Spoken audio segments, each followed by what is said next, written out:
নমস্কার বন্ধুরা, শাশুড়ি আমার রান্নাঘরে আপনাদের সবাইকে স্বাগত জানাই। আজকে কই মাছের তরকারি বানাবো। দেখুন কত সুন্দর কই মাছ চলে যাচ্ছে।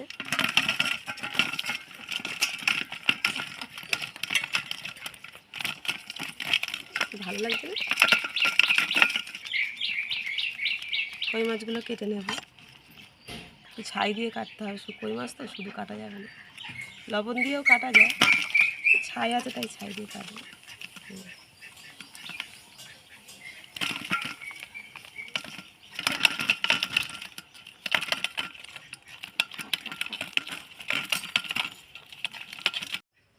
মাছটা কেটে ধুয়ে নিয়ে চলে এসেছি। এবার লবণ আর হলুদটা মাখিয়ে নেব। দিয়ে দেবো 1 চামচ লবণ। জ্যান্ত মাছের লবণ বেশি দিতে হয়, কারণ এতে লবণ নাহলে ভালো করে ভেতরে লবণ যায় না, খেতে ভালো লাগে না।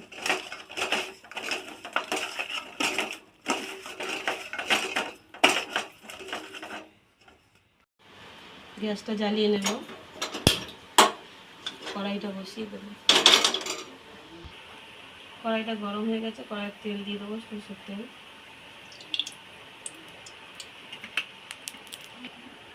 তেলটা গরম হয়ে গেছে, তেলে মাছগুলো ছেড়ে দেবো।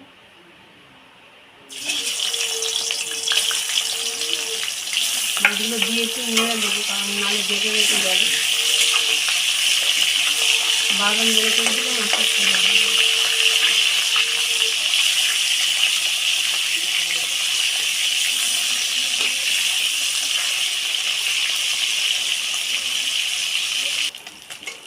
মাছগুলো দেখে উল্টো পাল্টে ভেজে নিয়েছি। দেখো মাছগুলো বেঁকে হয়ে গেছে, এবং বারবার উল্টালে তো মাছগুলো আর বেঁচবে না। আমাদের কই মাছ জ্যান্ত বেঁকে যাবে। মাছগুলো ভাজা হয়ে গেছে, তুলে নিই। তেলে পেঁয়াজ দিয়ে দেবো।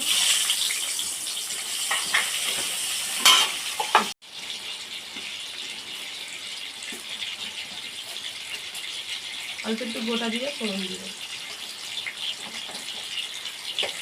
দিয়ে পেঁয়াজটা আর জিরেটা ভালো করে ভেজে নেব।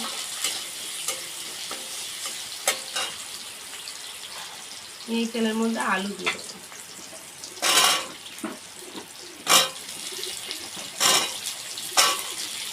আলুটা দিয়ে ভালো করে ভেজে নেব। আলুগুলো ভালো করে ভেজে নিয়েছি, হাফ সিদ্ধ মতো করে হয়ে গেছে।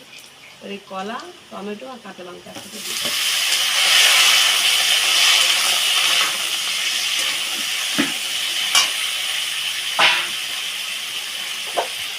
লবণ 1 চামচ দিয়ে দেবো।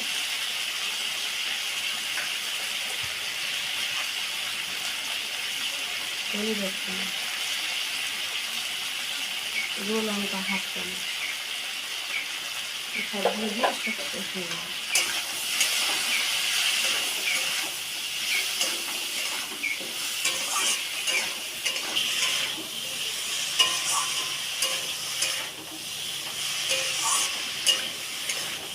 আর একটু কষে দেবো। সবজিটা ভালোভাবে কষিয়ে নিয়েছি। এবার দিয়ে দেবো জল।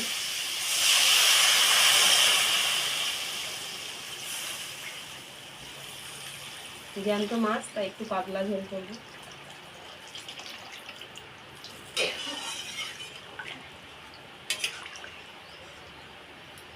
তরকারিটা ফুটতে দেবো। তরকারিটা ফুটে গেছে। এক ফুটুনো তরকারিতে 1 চামচ জিরে দিয়ে দেবো, দিয়ে নাড়বো না। এবারে তরকারিটা ঢাকা দিয়ে দেবো। তরকারিটা ফুটে গেছে, তো খুলে দেখে নেব।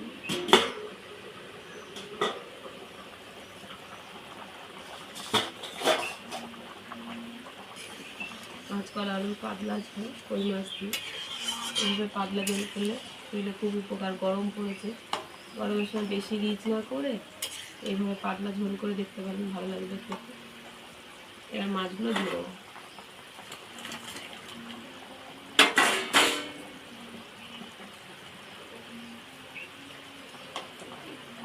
সবসময় তোমরা রিচ খাবার খাও, এভাবে পাতলা ঝোল করলে আমি তাও একটু গুঁড়ো লঙ্কা দিয়েছি, আপনারা চাইলে গুঁড়ো লঙ্কাটা নাও দিতে পারেন, শুধু কাঁচা লঙ্কা দিয়ে করতে পারেন। রান্নাটা হয়ে গেছে, একটু ফুটলে তরকারিটা নামিয়ে নেবো। আর ভিডিওটা ভালো লাগলে প্লিজ একটা লাইক করুন।